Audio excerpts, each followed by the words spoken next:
ಕಾವೇರಿಯನ್ನು ಹರಿಯಲು ಬಿಟ್ಟು ವಿಶ್ವೇಶ್ವರಯ್ಯ ಶ್ರಮ ಪಡದಿದ್ದರೆ, ಕಣ್ಣಂಬಾಡಿಯ ಕಟ್ಟದಿದ್ದರೆ, ಬಂಗಾರ ಬೆಳೆವ ಹೊನ್ನಾಡು, ಬಂಗಾರ ಬೆಳೆವ ಹೊನ್ನಾಡು ಆಗುತ್ತಿತ್ತೆ ಸಿರಿನಾಡು, ನಮ್ಮ ಕನ್ನಡ ಸಿರಿನಾಡು. ಈ ಹಾಡಿನಲ್ಲಿ ಬರುವಂತ ಕಾವೇರಿ ನದಿಗೆ ಕಣ್ಣಂಬಾಡಿ ಎಂಬಲ್ಲಿ ಅಣೆಕಟ್ಟನ್ನು ನಿರ್ಮಿಸಿದ, ಭಾರತ ರತ್ನ ಪ್ರಶಸ್ತಿಯನ್ನು ಪಡೆದ ಪ್ರಥಮ ಕನ್ನಡಿಗ ಹಾಗೂ ಅಭಿನವ ಭಗೀರಥ ಸರ್ ಎಂ ವಿಶ್ವೇಶ್ವರಯ್ಯನವರು ಹುಟ್ಟಿದ ಸೆಪ್ಟೆಂಬರ್ 15 ನ್ಯಾಷನಲ್ ಇಂಜಿನಿಯರ್ಸ್ ಡೇ ಅಂತ ಭಾರತ ಅಷ್ಟಲ್ಲ, ಶ್ರೀಲಂಕಾ ಮತ್ತು ತಾಂಜೇನಿಯಾದಲ್ಲೂ ಕೂಡ ಇಂಜಿನಿಯರ್ಸ್ ಡೇ ಅಂತ ಆಚರಣೆ ಮಾಡ್ತೀವಿ. ಇವರನ್ನ ಅಭಿನವ ಭಗೀರಥ ಅಂತ ಕರೆದ್ರು. ಅಭಿನವ ಭಗೀರಥ. ಭಗೀರಥ ಅಂದ್ರೆ ಯಾರು ಭಗೀರಥ ಅಂದ್ರೆ ಗಂಗೆಯನ್ನು ಧರೆಗಿಳಿಸಿದವರು. ಆ ರೀತಿ ಸರ್ ಎಂ ವಿಶ್ವೇಶ್ವರಯ್ಯನವರು ಭಾರತದಲ್ಲಿರುವಂತಹ ಹಲವಾರು ನದಿಗಳಿಗೆ ಅಣೆಕಟ್ಟನ್ನು ನಿರ್ಮಿಸಿ ನದಿಯ ನೀರನ್ನ ಹೊಲಗಳಿಗೆ ಹರಿಸಿ ರೈತರ ಜೀವನವನ್ನು ಉದ್ಧರಿಸುವುದಲ್ಲದೆ ಕೃಷಿಯಲ್ಲಿ ಅಪಾರವಾದ ಒಂದು ಸುಧಾರಣೆಯನ್ನು ತಂದವರು ಸರ್ ಮೋಕ್ಷಗುಂಡಮ್ಮ ವಿಶ್ವೇಶ್ವರಯ್ಯನವರು. ಮೋಕ್ಷಗುಂಡಮ್ಮ ಅಂದ್ರೆ ಏನು, ಯಾಕೆ ಅವ್ರಿಗೆ ಹೆಸರು ಬಂತು? ಮೋಕ್ಷಗುಂಡಮ್ಮ ಅಂತಂದ್ರೆ ಆಂಧ್ರ ಪ್ರದೇಶದಲ್ಲಿ ಬರುವಂತ ಒಂದು ಊರು. ಅವರ ತಂದೆ ಮೋಕ್ಷಗುಂಡಮ್ಮನಂತ ಊರಿನಲ್ಲಿದ್ದವರು ಕೆಲಸಕ್ಕಾಗಿ ಅಂತ ಹೇಳಿ ನಮ್ಮ ಕರ್ನಾಟಕದ ಚಿಕ್ಕಬಳ್ಳಾಪುರ ಜಿಲ್ಲೆಯ ಮುದ್ದೇನಹಳ್ಳಿಗೆ ಬಂದು ನೆಲೆಸಿದರು. ಸರ್ ಎಂ ವಿಶ್ವೇಶ್ವರಯ್ಯನವರು 1861 ಸೆಪ್ಟೆಂಬರ್ 15ರಂದು ಜನಿಸಿದರು. ತಂದೆ ಹೆಸರು ಶ್ರೀನಿವಾಸ ಶಾಸ್ತ್ರಿ, ತಾಯಿ ಹೆಸರು ವೆಂಕಟ ಲಕ್ಷ್ಮಮ್ಮ. ಅವರ ತಂದೆ ಆಯುರ್ವೇದಿಕ ಪಂಡಿತರಾಗಿದ್ದರು. ಆಮೇಲೆ ಸರ್ ಎಂ ವಿಶ್ವೇಶ್ವರಯ್ಯನವರ ತಂದೆ ವಿಶ್ವೇಶ್ವರಯ್ಯನವರು 15 ವರ್ಷವಿದ್ದಾಗಲೇ ಅವರ ತಂದೆಯನ್ನು ಕಳ್ಕೊಳ್ತಾರೆ. ಅಂದ್ರೆ ತಂದೆ ದೈವಾಧೀನರಾಗ್ತಾರು. ತಾಯಿಗೆ ಮಗನನ್ನ ಓದಿಸ್ಬೇಕು ಅಂತ ಆಸೆ, ಮಗನಿಗೆ ನಾನು ಓದಿ ಒಂದು ದೊಡ್ಡ ಹುದ್ದೆಗೆ ಹೋಗ್ಬೇಕಂತ ಪ್ರತಿಭಾವಂತ ವಿಶ್ವೇಶ್ವರಯ್ಯನವರಿಗೆ ಆಸೆ.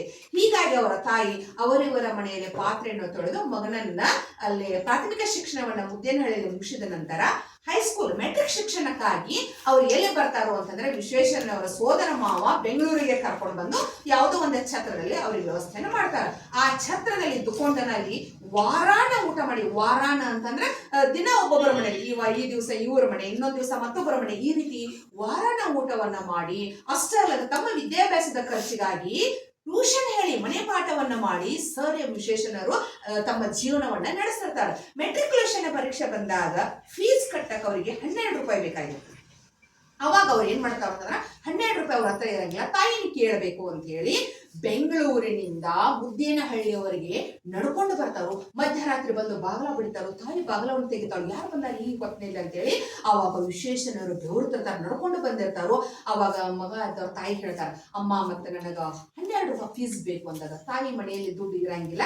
ಅವಾಗ ಏನ್ ಮಾಡ್ತಾಳು ಅಂತಂದ್ರ ಮನೆಯಲ್ಲಿರುವ ಪಾತ್ರೆಗಳನ್ನ ಒಂದು ಶಟ್ರ ಅಂಗಡಿಯಲ್ಲಿ ಅಡುವಿಟ್ಟು ಅಂತಂದ್ರೆ ಒತ್ತಿ ಇಟ್ಟು ಅವರಲ್ಲಿ 12 ರೂಪಾಯಿ ಇಸ್ಕೊಂಡು ಬಂದು ಮಗನಿಗೆ ಕೊಡ್ತಾರೋ. ಮಗ ಪರೀಕ್ಷೆ ಬರೆದು ಮೈಸೂರು ರಾಜ್ಯಕ್ಕನ್ನ ಫಸ್ಟ್ ರ್ಯಾಂಕ್ ಅನ್ನ ಬರ್ತಾರ ಅವರು.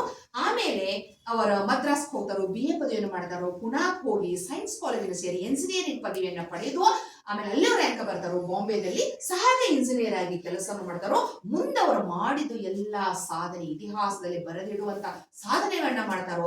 ಅವರಲ್ಲಿ ಎಷ್ಟು ಅಂತಂದ್ರೆ ಸಮಯ ಪಾಲನೆ ಎಷ್ಟಿತ್ತು ಅಂತಂದ್ರೆ ಅವರಲ್ಲಿ ಒಂದು ಕಥೆನ ಹೇಳ್ತೀನಿ ನಾನು. ಅವರು ಒಂದು ಪರಿಪಾಠವನ್ನು ಇಟ್ಟುಕೊಂಡಿರ್ತಾರೆ. ಏನು ಅಂತಂದ್ರ ಬಡ ಹುಡುಗರಿಗೆ ಧನ ಸಹಾಯ ಮಾಡೋದು, ಹಣವನ್ನು ಸಹಾಯ ಮಾಡೋದು, ಪ್ರತಿಭಾವಂತ ಹುಡುಗರಿಗೆ ಸಹಾಯ ಮಾಡೋದು. ತಮ್ಮ ಕುಟುಂಬದ ಒಳಗ ಒಂದು ಪದ್ಧತಿ ಏನಂತಂದ್ರ ತಮ್ಮ ರಿಲೇಷನ್ ಒಳಗ ಯಾರಾದ್ರೂ ಮೆಟ್ರಿಕ್ಯುಲೇಷನ್ ಪರೀಕ್ಷೆ ಒಳಗ ರ್ಯಾಂಕ್ ಬಂದ್ರ ಅವರನ್ನ ಮನೆಗೆ ಕರೆಸುವುದು, ಔತಣ ಕೂಟ ಅಂದ್ರೆ ಭೋಜನ ಕೂಟವನ್ನ ಏರ್ಪಡಿಸುವುದು. ಹೋಗುವಾಗ ಆ ಹುಡುಗ ಅಥವಾ ಹುಡುಗಿಗೆ 100 ರೂಪಾಯಿಯನ್ನ ಕೊಟ್ಟವರ ಕಳಿಸ್ತಿರ್ತಾರೋ. ಆಮೇಲೆ ಒಂದು ಸಲ ಅವರ ಸಹೋದರನ ಮೊಮ್ಮಗ ಅಂದ್ರೆ ಇವ್ರಿಗೂ ಮೊಮ್ಮಗ, ಇವ್ರ ಅಜ್ಜ ಆದ್ರು. ಆ ಹುಡುಗ ಫಸ್ಟ್ ರ್ಯಾಂಕ್ ಬಂದಿರ್ತಾನ. ಆ ಹುಡುಗನ ಕೇಳಿ ಕಳಿಸ್ತಾರೆ, ಇಂಥ ದಿವಸ ಮನೆಗೆ ಬರಬೇಕು ಊಟಕ್ಕ. ಯಾವಾಗ? ಸರಿಯಾಗಿ 7:15. 7:15 ಅಂದ್ರೆ 7:45. 8 ಗಂಟೆಗೆ 15 ನಿಮಿಷ ಕಡಿಮೆ. ಆ ಟೈಮಿಗೆ ಬರಬೇಕು. ಆಮೇಲೆ ಊಟ ಮಾಡಬೇಕು. ಹೋಗಬೇಕಾದ್ರೆ 100 ರೂಪಾಯಿ ತಗೊಂಡು ಹೋಗ್ಬೇಕು ಅಂತ ಹೇಳ್ತಾರೋ. ಆ ಹುಡುಗ ಫಸ್ಟ್ ರ್ಯಾಂಕ್ ಬಂದ ಖುಷಿಯಲ್ಲಿ ಬೆಂಗಳೂರು ಒಳಗ ಅಲ್ಲಿ ಮಾರ್ಕೆಟ್ ಈ ಮಾರ್ಕೆಟ್ ಅಂತ ಹೇಳಿ ಖುಷಿಯಿಂದ ಸಂತೋಷದಿಂದ ಅಡ್ಡಾಡ್ತಾನು. ಅವಾಗ ಟೈಮ್ ಅನ್ನ ನೋಡ ಕೊಡಂಗಿಲ್ಲ. ವಿಶ್ವೇಶ್ವರಯ್ಯರು ನೋಡ್ತಾರೆ 7:45 ಇನ್ನೂ ಹುಡುಗ ಬರ್ಲಿಲ್ಲ ಅಂತ ಹೇಳಿ ಆಮೇಲೆ ಅವ್ರು ಏನ್ ಮಾಡ್ತಾರೋ ತಮ್ಮದು ಊಟ ಮುಗಿಸ್ತಾರೋ. ಊಟ ಮುಗಿಸಿ ಹೋಗ್ಬೇಕಾದ್ರೆ ಮನೆ ಒಳಗಿದ್ದವ್ರು ಕೇಳ್ತಾರೆ, ಆ ಹುಡುಗ ಬಂದ್ರೆ ಆ ಹುಡುಗನಿಗೆ ಊಟಕ್ಕೆ ಹಾಕ್ರಿ, ಆಮೇಲೆ ನನ್ನ ರೂಮಿಗೆ ಕಳಿಸ್ರಿ, ನಾವು ಬಹುಮಾನ ಕೊಡ್ತೀನಿ ಅಂತ ಹೇಳಿ ತಮ್ಮ ರೂಮಿಗೆ ಮಲ್ಕೊಳಕ್ ಹೋಗ್ತಾರೋ. ಆ ಹುಡುಗ ಇವ್ರ ಮನೆಗೆ ಬರ್ತಾನೆ. ಎಷ್ಟಾಗಿರ್ತದೆ ಟೈಮ್ ಅಂದ್ರೆ 8:15 ಆಗಿರ್ತತಿ. ಆ ಹುಡುಗ ಬಂದಲ್ಲಿ ಊಟಕ್ಕೆ ಹಾಕ್ತಾರೋ. ಹಾಕಿದ ನಂತರ ಹೇಳ್ತಾರೆ, ಇಲ್ಪ ಆ ರೂಮಿಗೆ ಹೋಗು, ನಿನಗ ಅಜ್ಜ ವಿಶ್ವೇಶ್ವರಯ್ಯರು ನಿನಗೆ 100 ರೂಪಾಯಿ ಬಹುಮಾನ ಕೊಡ್ತಾರೆ, ನೀನ್ ಇಸ್ಕೊಂಡು ಹೋಗು ನೀನ ಅಂತ ಹೇಳ್ತಾರೆ. ಆ ರೂಮಿಗೆ ಆ ಹುಡುಗ ಬರ್ತಾನು. ವಿಶ್ವೇಶ್ವರಯ್ಯರು ಏನ್ ಮಾಡ್ತಾರ ಅಂತಂದ್ರೆ ಕಾಲ್ ನಮಸ್ಕಾರ ಮಾಡಿ ಆಶೀರ್ವಾದ ತಗೋತಾನ. ಹುಡುಗ ಪಾಕೆಟ್ ಅನ್ನ ಕೊಡ್ತಾರೆ. ಆ ಹುಡುಗ ಪಾಕೆಟ್ ಅನ್ನ ಜೇಬಿನಲ್ಲಿ ಇಟ್ಕೋತಾನೆ. ಅವಾಗ ಅವ್ರು ಹೇಳ್ತಾರೆ, ಯಾವತ್ತೂ ಹಣವನ್ನ ಹಂಗ ಎನಿಸಲಾರ್ದ ತಗೋಬಾರ್ದಪ್ಪ, ಆ ಪಾಕೆಟ್ ನಲ್ಲಿ ಹಣ ಎಷ್ಟಿದೆ ನೀ ಎನಸು ಅಂತ ಹೇಳ್ತಾರೆ. ಅವಾಗ ಆ ಹುಡುಗ ಎನಿಸ್ತಾನು. ಎಷ್ಟು ಅಂತಂದ್ರ ಓನ್ಲಿ 25 ರೂಪೀಸ್, 25 ರೂಪಾಯಿ ಅಷ್ಟೇ ಇರ್ತಾವ.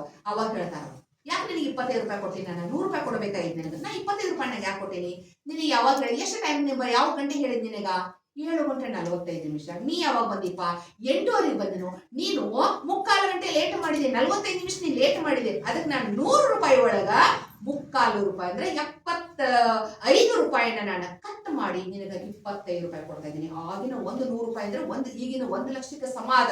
ಅದಕ್ಕೆ ನಿನಗ 25 ರೂಪಾಯಿ ಕೊಡ್ತಾ ಇದ್ದೀನಿ. ಇದು ನಿನ್ನ ಜೀವನಕ್ಕೆ ಪಾಠ ಆಗಬೇಕು.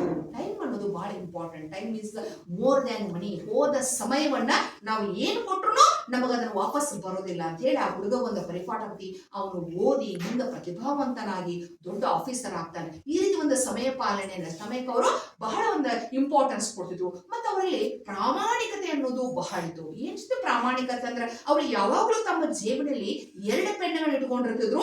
ಆಮೇಲೆ ಒಂದು ಪೆನ್ನನ್ನ ತಮ್ಮ ಮನೆ ಕೆಲಸಕ್ಕೆ ಉಪಯೋಗ ಮಾಡ್ತಿದ್ರು. ತಮ್ಮ ಮನೇಲಿ ಏನಾದ್ರೂ ವ್ಯವಹಾರವನ್ನ ಬರಿಬೇಕಾದ್ರೆ ಇನ್ನೊಂದು ಪೆನ್ನನ್ನ ಸರ್ಕಾರಿ ಸರ್ಕಾರದವರು ಕೊಟ್ಟದ್ದು ಸರ್ಕಾರಿ ಕೆಲಸಕ್ಕೆ ಪೆನ್ನನ್ನ ಬಳಸಿದ್ರು.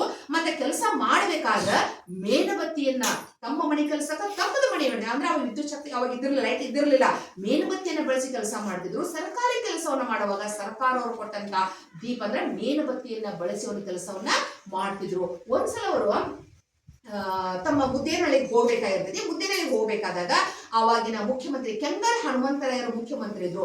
ನೀವು ಊರಿಗೆ ಹೋಗ್ಬೇಕಾದ್ರೆ ಸರ್ಕಾರಿ ಕಾರನ್ನ ತಗೊಂಡು ಹೋಗ್ರಿ, ವಾಹನ ಬಳಸ್ರಿ ಅಂದಾಗ, ಇಲ್ಲ ನನ್ನ ಮನೆಗೆ ಹೊಂಟದ ನಾನು ಸರ್ಕಾರದ ವಾಹನ ಬಳಸಂಗಿಲ್ಲ, ನಾ ಬಸ್ನಾಗ ಹೋಗ್ತೇನೆ ಅಂದಾಗ ಸ್ವತಃ ಕೆಂಗಲ್ ಹನುಮಂತರಾಯರು ತಮ್ಮದ ಕಾರನಾಗ ಅವರನ್ನ ಮುದ್ದೇನಹಳ್ಳಿಗೆ ಕರ್ಕೊಂಡು ಹೋದ್ರಂತ.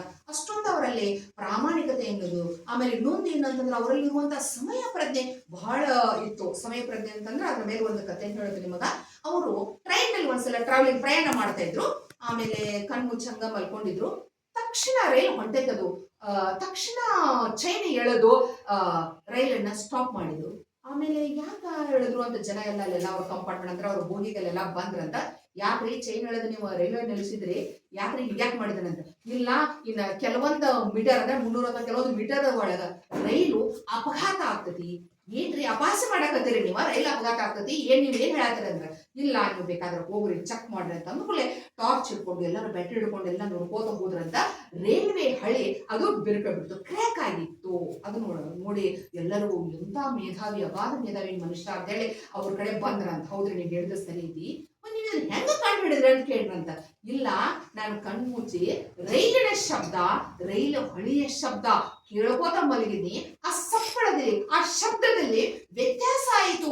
ಆ ವ್ಯತ್ಯಾಸದಿಂದ ನಾ ಅದನ್ನ ಅರ್ಥ ಮಾಡ್ಕೊಂಡು ಇದು ರೈಲ್ವೆ ಡೆಫಿನೆಟ್ ಇದು ಕ್ರ್ಯಾಕ್ ಆಗೈತಿ ಅಂತ ಹೇಳಿದ್ರಂತ. ಎಷ್ಟೋ ಸಾವಿರಾರು ಅವರ ಸಮಯ ಪ್ರಜ್ಞೆಯಿಂದ ಎಷ್ಟೋ ಜನ ರೈಲಲ್ಲಿ ಇದ್ದಂತ ಎಲ್ಲರೂ ಪ್ರಾಣವನ್ನು ಉಳಿಸಿದ ಅಗಾಧ ಮೇಧಾವಿ ಯಾರು ಅಂತಂದ್ರೆ ಸರ್ ಎಂ ವಿಶ್ವೇಶ್ವರಯ್ಯ. ಇವರನ್ನ MV ಅಂತ ಪ್ರೀತಿಯಿಂದ ಕರೀತಾರೆ. ಎಂ ಅಂದ್ರ ಮೋಕ್ಷ ಗುಂಡಮ್ಮ, ವಿ ಅಂದ್ರ ವಿಶ್ವೇಶ್ವರಯ್ಯ.